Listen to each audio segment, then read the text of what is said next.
And unlike yesterday's finale, it comes as the fifth mountain of a much heavier climbing day.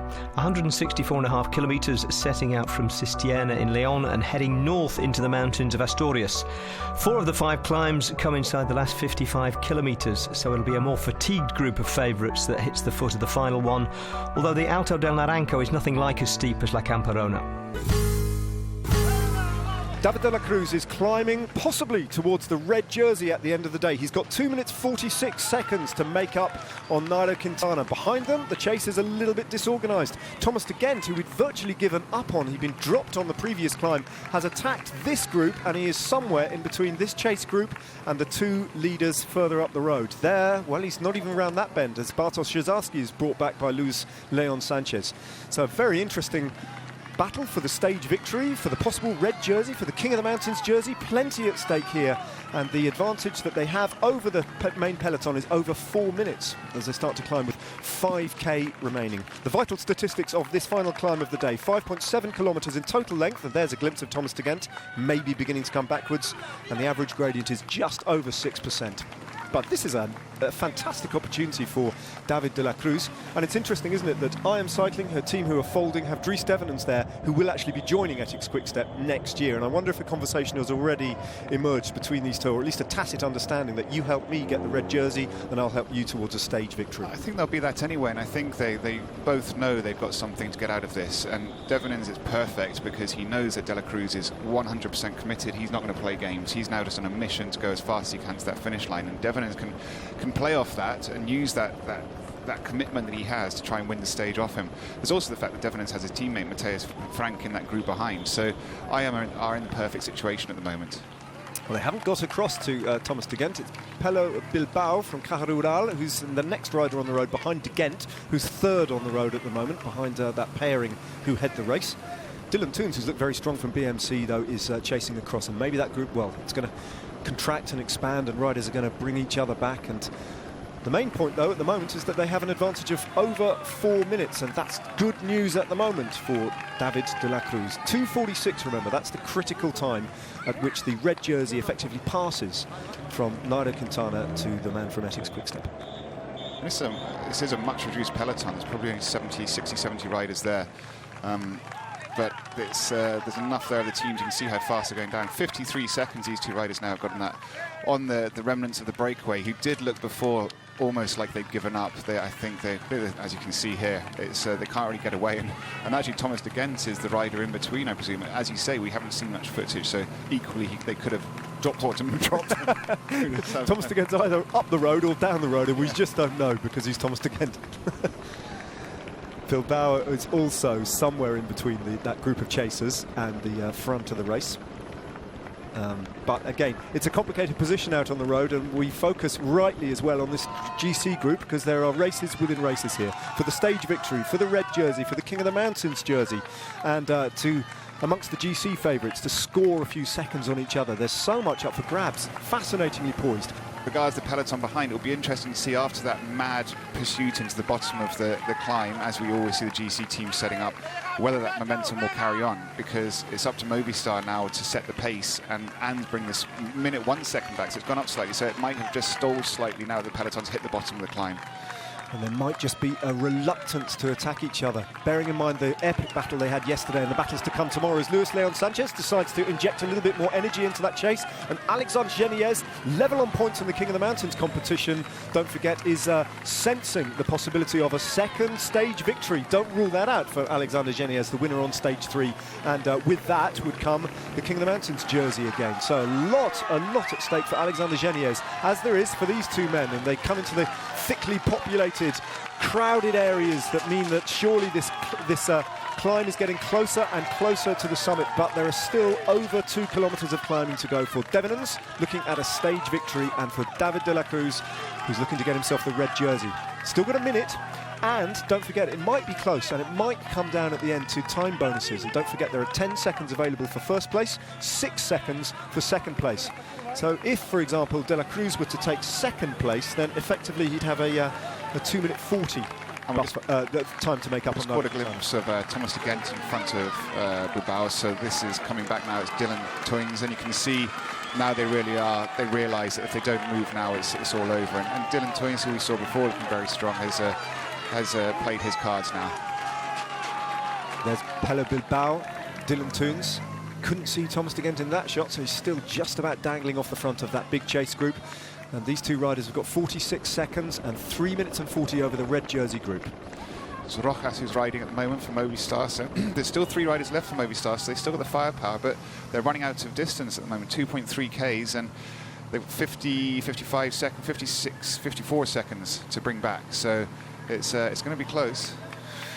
Well, David de la Cruz has had a lot of ill fortune over recent years. He had to abandon after 15 stages of the Giro d'Italia this year, and then last year on the Vuelta he couldn't start stage 6, still suffering the after effects of a broken collarbone that he sustained a couple of weeks before that on the Tour of Poland. So he's not finished the last Giro or the last Vuelta, so this could be a huge recompense for him, and what a fantastic opportunity it is for the Spaniard, don't forget, on his home tour. As we look at Thomas de Gent now, just being dragged in, the red jersey of Lotto Soudal visible now to this chase group.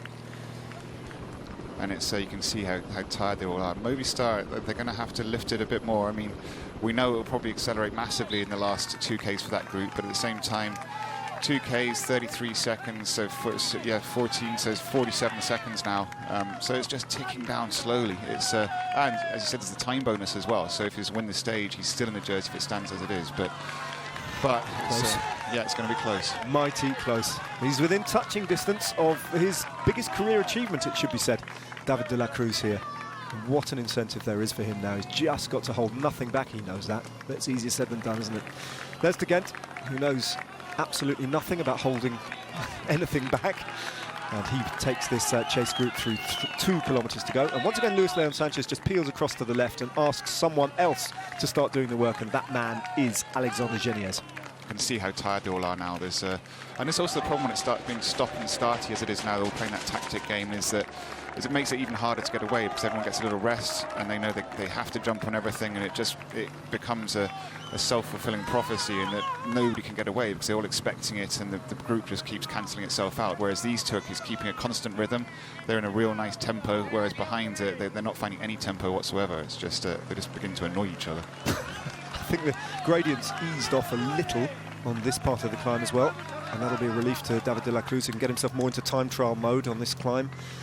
And that's what he's got to do. It's all about time for him now. It's all about seconds. Surely Dries Stevenens would take the stage victory. That would be the natural order of things, as not for the first time, but probably for about the 3rd time on today's stage. Thomas de Gent is caught and then dropped.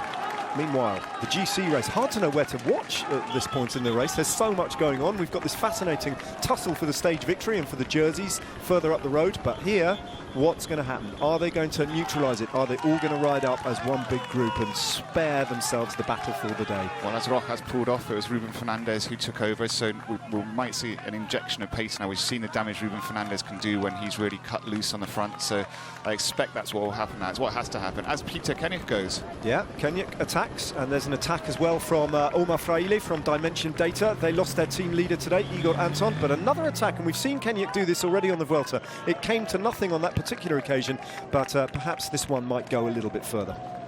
Pete Kennyk on the move. He's still quite high up in the general classification as well. 2:29 down in 13th place, Pete Kennyk. It's interesting, Movistar aren't panicking the slightest. They've got Ruben Fernandez sitting on the front as the Katusha rider now goes off after. But it's, I think Ruben Fernandez seems to be very much in control. He knows what he has to do, and that's almost good for him to have that now to target. He can use that as the carrot at the end of the stick.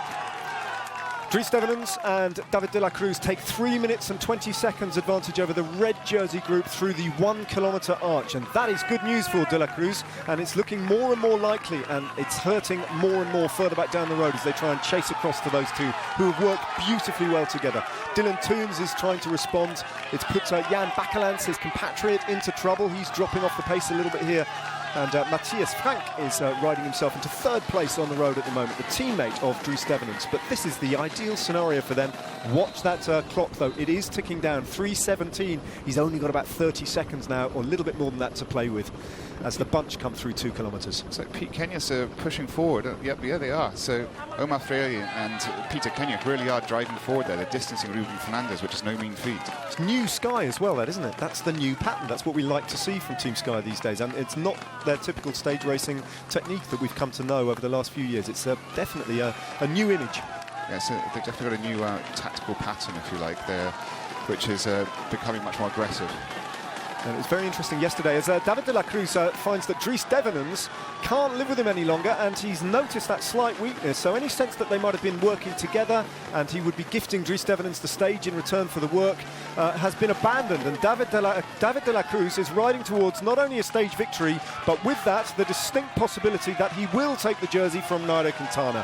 When he crosses the line, if he gets there on his own and takes the stage win, he takes himself a very, very important, potentially 10-second time bonus as well. So this is a monstrously strong ride from David de la Cruz. Brilliant of him to get in the breakaway and in the first place in that move today when it went, but absolutely fantastic to be the strongest man in that breakaway but at the end of the day. Oh, it's a great ride. He's ridden it perfectly.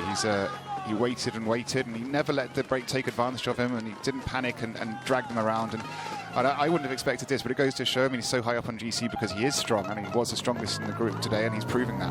Well, his best result on any Grand Tours came last year on the Giro d'Italia in the 2015 on stage 18. He was 6th, but this is a whole different order of brilliant, it has to be said. Great ride, and what about Etixx Quick-Step? 2 wins already to their name with Gianni Meersman, and now in the mountains, not a bunch sprint, this man has come to the fore. David de la Cruz crosses the line in first place. He takes the stage victory on stage 9, and the clock is starting to tick over. Because he's got himself 10 seconds there, it's effectively only 2:36 back to the red jersey of Nairo Quintana, and when that point is reached as the clock ticks over, then we'll know that he is the next leader of the Vuelta. Second place goes to Dries Devenens. Great ride from him, but he couldn't quite live with David de la Cruz at the end of the day. Well, that's going to be very disappointing, because if Matheus Frank comes in, or at least Matheus Frank didn't come in 3rd, that's Moreno Moser coming in for Cannondale Drapac. I think if Matheus Frank had come in 3rd to find out that his teammate had lost up ahead, he'd have been very disappointed. But they've all been beaten fair and square by the strongest guy in the race today. Well, the strongest guy in the breakaway. No King of the Mountains points for Alexander Geniez, but I think he may have the jersey at the end of the day on campback. We'll get that confirmed. Luis Leon Sanchez once again disappointed with that ride. Matheus Frank, well, he'll come back another day. Alexander Geniez, good ride from him, getting himself in the breakaway and picking up Mountains points again. Meanwhile, clock continues to tick over, and none of these GC riders have attacked each other just yet. Gianluca Brambilla, the best placed going into today for Etixx Quick-Step in the general classification, is right there, and he'll be absorbing the news that this man now is a real GC player, at least after stage 9. He just has to stand there. He's taken the stage victory, but there might be a bigger prize on offer, or at least an equal prize on offer at the end of today's stage. It might be the case that Movistar are timing this, just keeping the jersey very close, but offloading them of the responsibility. To have one day off tomorrow of not having to ride on the front all day is a big bonus for any team. So this could be a very clever tactical move. Alberto Contador looking good again, alongside Chris Froome, sitting on the wheel of Nairo Quintana. Esteban Chavez and Simon Yates are there. So too is Gianluca Brambilla, Leopold Koenig as well. Don't forget about him, Alejandro Valverde. They're all there, all the favourites. Alberto Contador looking so strong and really the prime place there on Nairo Quintana's wheel. Peter Kenya has now been reeled in, so Movistar have really turned it up. So there might not be any tactical game here at all. They're just timing it as late as possible, because the faster they go up here, the more they deter attacks, and they can keep Nairo Quintana safe. Middle splits, will they open up? There's Omar Fraile, so Pete Kenya is still up. He's just caught. He was just caught. Yeah. So Omar Fraile is being swept up too, and Sammy Sanchez goes, the local man, the Oviedo man, inspired by his hometown, and Gianluca Brambilla goes with him, presumably inspired by the achievements of David de la Cruz. Alejandro Valverde reacts, and strong again from Alberto Contador. Chris Froome, though, this time is fine, and he's just sitting on the wheel of the red jersey.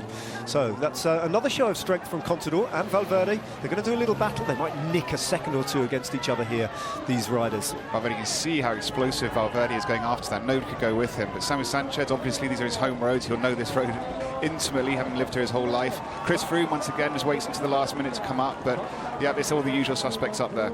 So nothing of any great significance emerging with the GC favourites as they cross the line pretty much as one. But we have a new name to conjure with at the top of the order of the general classification. And by my calculations, he will have a healthy little advantage. For Ethics Quick-Step taking their third stage win on the Vuelta, and David de la Cruz for Spain, the new red jersey on the race. Let's check the stage result first. There were 27 seconds between De La Cruz and Devenites on the line. Moreno Moser led home the remains of the break, who filled the first 11 places. And Gianluca Brambilla led home the red jersey group in 12th, so Ethics Quick-Step won both races today. All the GC riders were on the same time, 2 minutes 56 behind the winner, meaning that Nairo Quintana had conceded the red jersey to David de la Cruz by 10 seconds, even before the win bonus was taken into account. And the lack of racing in the main field suited no one more than the recovering Alberto Contador. Y hoy, bueno, hoy ha sido un día más tranquilo. En principio ya se sabía que el Naranco era un puerto en el que es difícil hacer diferencias. Las piernas han respondido bien en todo momento y bueno, ahora lo importante es descansar, seguir trabajando con los fisios para mañana estar un poquito mejor que hoy. David de la Cruz, I suspect, couldn't care how he is tomorrow after the day he had today. Here he is, making the first of his appearances on the podium for the stage win. Thomas de Gendt took the Mountains jersey. He and Alexandre Geniez are both on 19 points, but while they've each won one second category climb, de Gendt has more third category wins, and that's the difference between them. Thomas, that was a classic Thomas de Gendt move, and we thought there might be a stage victory waiting at the end of it. Today was a good day to be in the break. I didn't have a very good day, but I tried a few times. But in the end, I was just riding for third place, and then the power was over. So I gave it my all, and I got the mountain jersey as a prize. So I'm still a happy man. Less happy was Simon Clarke. The Australian managed to get into his third break of the Vuelta but couldn't profit from it. He was given the day's Fair Play award for sheer persistence as much as anything else. Yeah, today wasn't a great day for me. I picked the right move, but if you don't have the legs to finish it off, then it's not much point being in the breakaway, and unfortunately today it all caught up with me. As a result, I tried to anticipate and go a little bit earlier, but that didn't work, and then I just ended up paying for it. So not such a good day for me, but I'm happy with how I'm going. I've got good form, and I just was a bad day for me today. Although not bad as bad days go, here's the new GC, not worth memorising unless you're David de la Cruz, because it won't last 24 hours. For now, though, he leads Nairo Quintana by 22 seconds, and Quintana leads his teammate Alejandro Valverde and all his rivals by the same amounts he did this morning. Darwin Atapuma lost a bit of time today and slips behind Alberto Contador into 8th, and Danny Moreno exits the top 10 altogether. So, 3 stage wins in the first 9 for Ethics Quick-Step, Gianni Meersman in the green points jersey, and David de la Cruz in red through the skill and strength of making sure he was in the move of the day, and the luck of being the best placed rider there. I saw that never we get like a lot of time, so always I was scared to see if it was possible take or not the red jersey. And in the end, when I saw that the time was the big group was getting closer and closer to us, I just thought on the stage victory. So it was totally unexpected. Take the red jersey, and it's a really nice surprise. Took the victory and also the leader jersey.